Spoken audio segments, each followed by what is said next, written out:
Assalamualaikum warahmatullahi wabarakatuh. Selamat siang. Kita lanjutkan perkuliahan kita pada hari ini. Kita akan mendiskusikan terkait dengan kebijakan fiskal dan moneter dalam perekonomian terbuka. Nah, yang dimaksud dengan perekonomian terbuka dalam hal ini adalah perekonomian suatu negara yang tidak menutup diri dari pengaruh negara lain, di mana aktivitas ekonominya itu antara satu negara dengan negara lain ini bisa terjadi. Artinya dia ada aktivitas ekspor, ada aktivitas impor, ada aktivitas arus kas masuk atau arus modal masuk, arus investasi masuk, arus investasi keluar. Ini yang dimaksud dengan perekonomian terbuka. Perekonomian selalu terjadi kesenjangan antara pendapatan nasional potensial dan pendapatan nasional sebenarnya atau pendapatan nasional real. Pendapatan nasional potensial ini merupakan pendapatan nasional yang belum tergali secara utuh ya, tetapi yang sebenarnya atau pendapatan nasional sebenarnya ini pendapatan yang tercatat, yang tergali, yang berhasil dihasilkan oleh suatu negara. Nah, karena ada gap inilah yang nanti menjadi asumsi dalam perekonomian yang full employment biasanya tidak terjadi. Penggunaan kedua kebijakan ya, antara kebijakan moneter dan kebijakan fiskal, seringkali terjadi perdebatan antara satu mazhab dengan mazhab lainnya. Kita kenal dalam mazhab ekonomi ada klasik, ada Keynesian, ada mazhab neoklasik, ada neo-Keynesian, ada monetarist, ada new Keynesian, macam-macam. Tapi pada dasarnya mazhab dalam perekonomian setidaknya dibagi dua, klasik dan kawan-kawan ya. Ada klasik, neoklasik, sampai monetarist, dan ada Keynesian ya, ada neo Keynesian, ada new Keynesian. Dan antara kedua mazhab itu biasanya terjadi perselisihan, terjadi perbedaan pendapat. Nah, perdebatan juga terjadi pada sasaran atau tujuan ekonomi yang ingin dicapai. Selain itu juga perdebatan juga terjadi pada instrumen kebijakan yang digunakan dan dampak yang diharapkan serta efektivitas kebijakan tersebut. Nah, ini perlu benar-benar difahami ya. Berikutnya, dengan keterbukaan ekonomi yang dimiliki oleh Indonesia baik di pasar uang maupun pasar barang, Indonesia rentan terhadap guncangan ekonomi. Ini tadi yang saya katakan, keterbukaan ekonomi. Maka kebijakan negara lain itu akan mempengaruhi kebijakan atau akan mempengaruhi kondisi perekonomian Indonesia. Contohnya adalah misalnya Bank Sentral Amerika, Federal Reserve, dia menetapkan tingkat suku bunga turun sekian basis point misalnya, maka itu akan direspon oleh seluruh negara-negara yang di dunia, termasuk juga Indonesia ya. Nanti pilihan bagi Indonesia apakah ikut menurunkan, apakah tetap. Nah, maka pertimbangan itu diperhatikan betul-betul. Kalau misalnya tetap dan secara paritas, artinya secara perbandingan antar negara, dengan suku bunga Indonesia dianggap lebih mahal, maka biasanya investasi akan menurun di Indonesia, dan ini akan berpengaruh terhadap perekonomian Indonesia. Nah, ini beberapa kebijakan ekonomi ya, sasaran dan alat dan dampaknya. Ini ada jangka pendek. Biasanya kalau kalian baca di makroekonomi ya, pelajari di makroekonomi, tujuan jangka pendek dalam kebijakan ekonomi yang pertama adalah mengatasi masalah pengangguran. Berikutnya mengatasi masalah stabilitas. Stabilitas ada dua, stabilitas harga dan stabilitas neraca pembayaran. Nah, kebijakan atau instrumen kebijakan ekonomi dalam jangka pendek bisa dilakukan melalui kebijakan fiskal, kebijakan moneter, kebijakan lain, dan kebijakan untuk sektor luar negeri. Nah, ini bisa dilakukan. Nah, berikutnya jangka panjang. Ini misalnya yang pertama, sasaran tujuannya dalam mempercepat pertumbuhan ekonomi. Yang kedua, tujuannya meratakan distribusi pendapatan, dan yang ketiga mengatasi masalah kemiskinan. Nah, instrumen kebijakan jangka panjang itu juga sama, fiskal, moneter, lain, dan kebijakan sektor luar negeri. Artinya sebenarnya instrumennya tetap sama, tetapi tujuan kebijakannya berbeda-beda. Nah, ini yang perlu disasar ya. Nah, maka harapannya adalah yang pertama, kesempatan kerja penuh bisa tercapai. Artinya apa? Kesempatan kerja penuh ini full employment, artinya tidak ada pengangguran atau no unemployment. Berikutnya, kestabilan harga-harga. Ini terlihat dari inflasi yang stabil, berikutnya kekukuhan neraca pembayaran, ya. Yang terakhir adalah welfare atau prosperity atau kemakmuran masyarakat. Nah, kita bahas dulu apa itu kebijakan fiskal. Nah, kebijakan fiskal itu merupakan satu kebijakan ekonomi dalam rangka mengarahkan kondisi perekonomian untuk menjadi lebih baik dengan jalan mengubah penerimaan dan pengeluaran pemerintah. Sederhananya, kalau kita mau potong, kebijakan fiskal itu adalah kebijakan pemerintah terkait dengan penerimaan dan pengeluaran pemerintah. Ya. Nah, instrumennya apa saja dari sisi penerimaan dan sisi penerimaan dan sisi pengeluaran kan. Nah, yang penerimaan itu terkait dengan pajak, terkait dengan bagi hasil BUMN, ya, terkait dengan properti sumber daya alam Indonesia yang dikelola oleh swasta.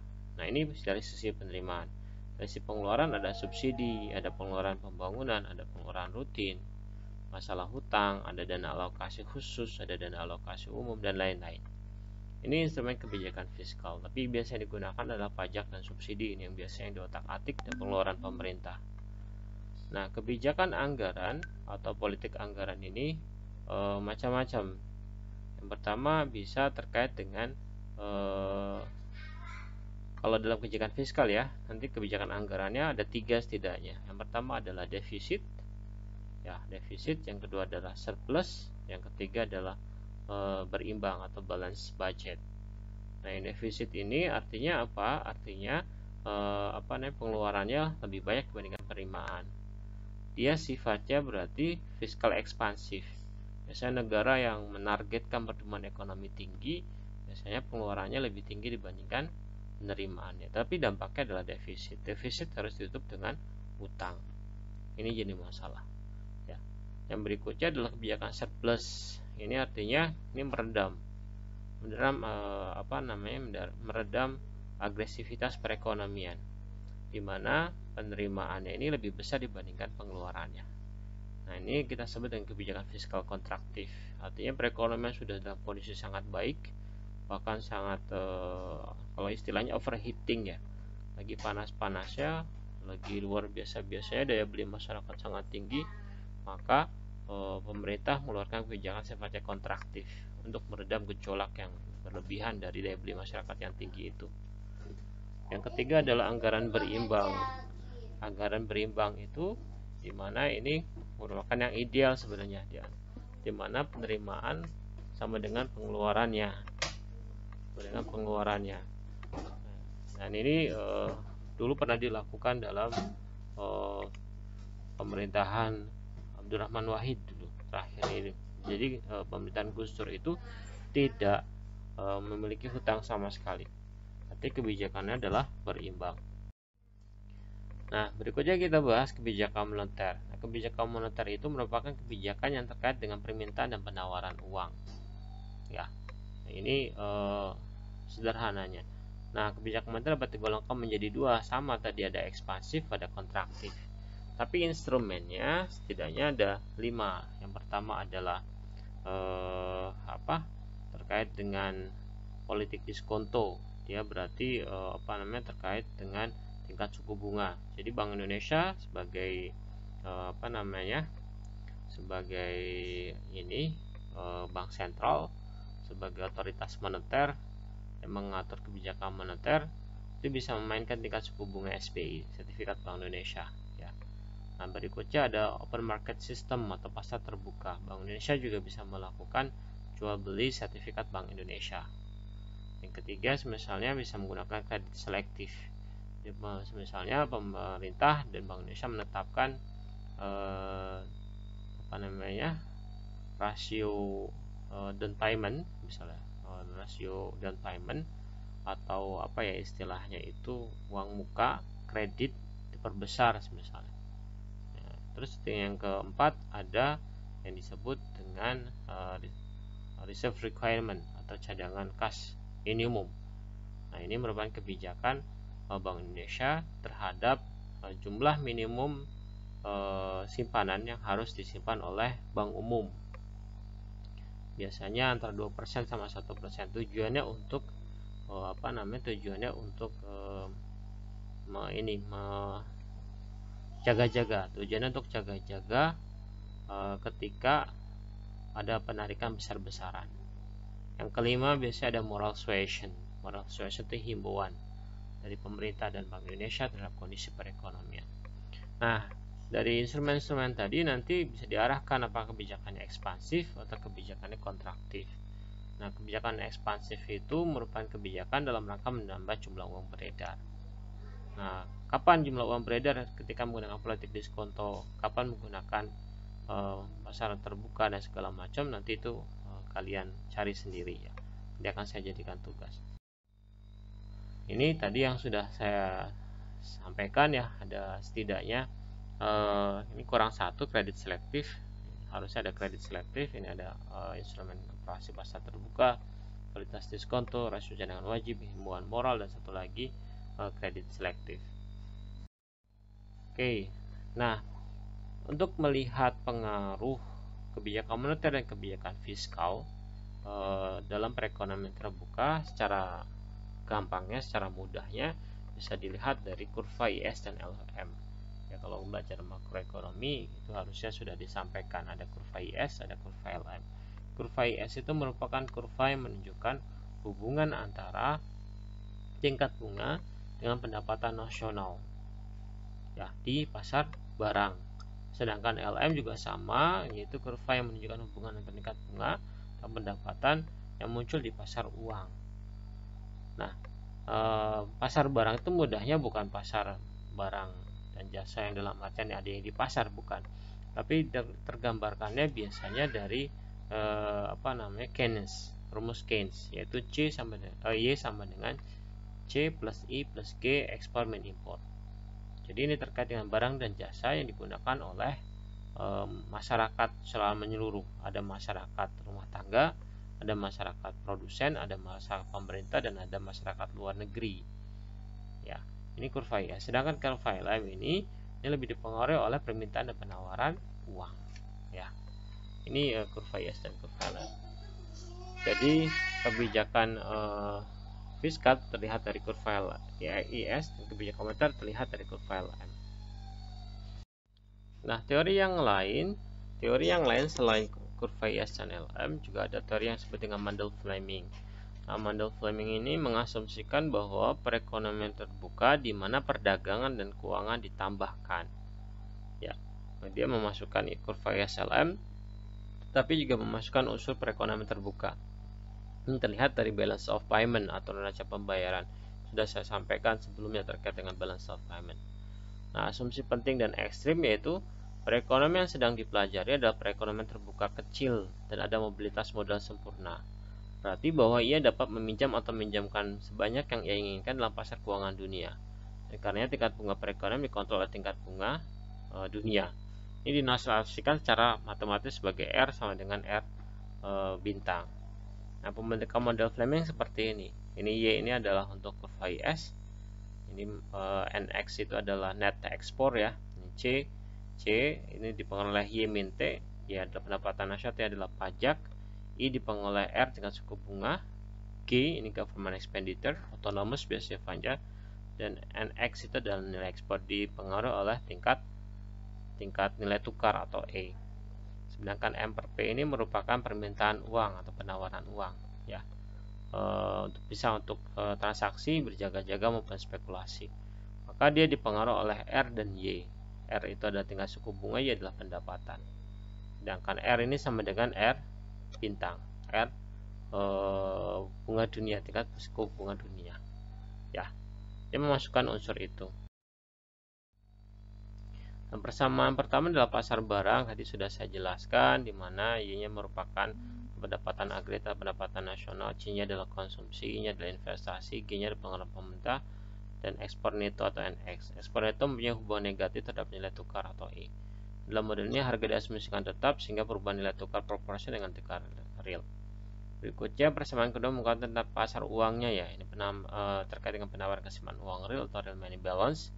Dia rumusnya M per P ya, sama dengan permintaan atau L. Permintaan sendiri mempunyai hubungan negatif dengan tingkat suku bunga. Artinya tingkat suku bunganya naik, maka permintaan uangnya turun. mereka akan lebih suka untuk menabung ya, dan positif terhadap pendapatan. Nah, penawaran uang atau M adalah variabel eksogen yang dikendalikan oleh bank sentral. Nah, persamaan terakhir dalam model framing di atas menyandarkan kondisi di mana suku bunga internasional atau R bintang menentukan suku bunga dalam perekonomian tersebut. Ini yang sudah saya sampaikan ya. Bagaimana misalnya Federal Reserve atau Bank Sentral Amerika mempengaruhi kebijakannya, mempengaruhi kebijakan moneter dunia. Salah satunya dari tingkat suku bunga. Ya, ini menjadi acuan tingkat suku bunga internasional. Ini kurva model Fleming, kurva S seperti kurva permintaan, ini tingkat suku bunga harusnya, tapi ini diganti dengan E. Ya, ini adalah LM-nya, permintaan uangnya. Maka di sini adalah titik nilai tukarnya ditentukan. Ya, di sini pendapatan nasionalnya. Ini model Fleming. Perekonomian kecil terbuka dengan sistem nilai tukar mengambang. Ini nilai tukar yang berfluktuasi secara bebas menyesuaikan dengan perubahan kondisi ekonomi. Nah, kenaikan penawaran uang dengan asumsi tingkat harga tetap, maka hal tersebut akan menyebabkan peningkatan keseimbangan real atau real balance dengan menggeser kurva LM ke arah kanan. Pendapatan akan meningkat dan nilai tukar akan menurun. Kenaikan penawaran uang akan menekan tingkat bunga domestik, akan terjadi aliran modal keluar investor untuk mencari penerimaan yang lebih tinggi. Adanya kenaikan capital outflow meningkatkan presiden mata uang domestik dalam pasar uang, kemudian terjadi depresiasi nilai tukar. Nah, penurunan nilai tukar ini akan membuat harga barang domestik relatif lebih murah terhadap barang luar negeri sehingga mendorong ekspor. Hal ini bermakna bahwa dalam perekonomian terbuka kecil, kebijakan moneter mempengaruhi output dan pendapatan dengan melalui nilai tukar daripada suku bunga. Jadi awalnya, seandainya kita terjadi perubahan tingkat suku bunga dunia atau internasional, misalnya Federal Reserve menurunkan tingkat suku bunga atau menaikkan tingkat suku bunga, maka responnya bagaimana? Ya, ketika tingkat suku bunga itu meningkat, maka yang terjadi adalah tingkat suku bunga domestik relatif lebih rendah dibandingkan tingkat suku bunga luar negeri. Dampaknya adalah nanti kurva LM-nya bergeser ke kemana? Ke kanan apa ke kiri? Atau dari sini ceritanya lah biar mudah. Ini ada ketika kenaikan penawaran uang atau money supply, asumsi tingkat harga tetap misalnya, maka hal tersebut meningkatkan keseimbangan relative balance atau kurva LM-nya bergeser ke kanan. Nanti kalian cek atau kalian gambarkan dulu kurva model Fleming-nya yang di slide sebelumnya ya, bergeser ke kanan. Maka yang terjadi adalah pendapatan akan meningkat dan nilai tukar akan menurun. Ya, nilai tukar akan menurun. Kalau digambar dia akan bergeser ke kanan, harusnya meningkat, tetapi dengan artian menurun itu adalah nilai tukar domestik ya, nilai tukar domestik, artinya terjadi depresiasi. Nah, ketika penawaran akan uang itu menekan tingkat bunga domestik, akan terjadi modal keluar dan investor mencari penerimaan yang lebih tinggi. Kenapa? Karena tingkat suku bunga luar negeri lebih tinggi dibanding tingkat suku bunga domestik. Nah, adanya kenaikan capital outflow tadi menyebabkan persediaan uang domestik ini akan menurun sehingga depresiasi nilai tukar, contohnya rupiah, itu akan turun. Jadi ketika penawaran uang meningkat ya, yang terjadi adalah tingkat suku bunganya relatif meningkat. Berikutnya adalah ketika relatif meningkat maka terjadi capital outflow. Berikutnya nanti capital outflow menyebabkan depresiasi nilai tukar rupiah. Ketika rupiah terdepresiasi maka ekspor akan lebih banyak. Kenapa? Karena harga domestik dianggap lebih murah dibandingkan harga luar negeri. Dengan kata lain, nanti kebijakan moneter itu mempengaruhi output dan pendapatan melalui tinggi nilai tukar daripada tingkat suku bunga. Ya, ini untuk perekonomian kecil ya. Nah, ini gambarnya ekspansi moneter dan sistem nilai tukar mengambang ya. Ini LM-nya seperti ini. Dia kalau LM-nya meningkat ke kanan, maka nilai tukarnya turun. Ya, tadi yang sudah saya sampaikan. Nilai tukar turun, nanti pendapatan nasionalnya akan meningkat. Nah, ini untuk nilai tukar tetap seperti ini ya dalam sistem nilai tukar. Bank sentral sanggup membeli atau menjual mata uang domestik untuk valuta asing yang telah ditetapkan. Jadi ketika fix, maka harus jual atau beli. Kalau terlalu tinggi tingkat suku bunga pasar dibandingkan yang ditetapkan, maka Bank Indonesia harus beli. Ketika terlalu rendah kursnya, maka harus jual. Nah, kebijakan moneter negara yang menganut nilai tukar tetap mempunyai tujuan menjaga agar nilai tukar sesuai pada tingkat yang diumumkan atau yang ditetapkan. Nah, sistem nilai tukar tetap merupakan komitmen bank sentral untuk membiarkan penawaran uang menyesuaikan pada tingkat berapapun untuk menjaga keseimbangan nilai tukar sama dengan nilai tukar yang telah diumumkan. Nah, dalam jangka panjang, kebijakan menetapkan nilai tukar nominal tidak akan mempengaruhi variabel yield termasuk nilai tukar realnya. Nilai tukar tetap hanya mempengaruhi penawaran uang dan tingkat harga. Namun dalam jangka pendek, seperti yang dijelaskan oleh Mandel Fleming, harga tetap sehingga nilai tukar nominal menyebabkan nilai tukar real juga tetap. Maka ini efeknya tidak begitu besar terhadap goncangan ekonomi. Nah, seperti ini ya. Ketika fixation rate, ketika LM itu berubah harusnya turun, maka pemerintah langsung cepat-cepat agar dia kembali lagi LM-nya di sebelah sini. Ya, artinya apa? Kebijakan fix exchange rate itu adalah nilai tukar tetap akan direspon oleh pemerintah. Kalau dia penawaran semakin banyak, maka harus dikembalikan. Artinya dia harus jual harus jual kurs asing ya, kurs asing. Nah, ini yang terjadi. Jadi dia dampaknya tidak begitu berasa. Nah, ini gambar jelas menunjukkan bahwa pada saat bank sentral menaikkan penawaran uang, misalnya dengan membeli obligasi dari masyarakat, dampak pertama kali di kebijakan ini adalah menggeser kurs LM ke kanan, kemudian menurunkan nilai tukar. Namun, karena ada komitmen dari bank sentral untuk memperdagangkan mata uang asing dengan mata uang domestik pada level yang tetap, maka pelaku pasar akan merespon penurunan nilai tukar dengan menjual mata uang domestik ke bank sentral, sehingga penawaran uang dan kurs LM kembali ke posisi semula. Dengan demikian, kebijakan moneter tidak efektif dalam sistem nilai tukar tetap. Ya, lebih baik menggunakan kebijakan fiskal. Baik, itu yang bisa saya sampaikan pada hari ini. Silakan ini soal evaluasinya dikerjakan. Ada sekitar 5 pertanyaan. Itu saja yang bisa saya sampaikan. Kurang lebihnya saya mohon maaf. Selamat siang. Wassalamualaikum warahmatullahi wabarakatuh.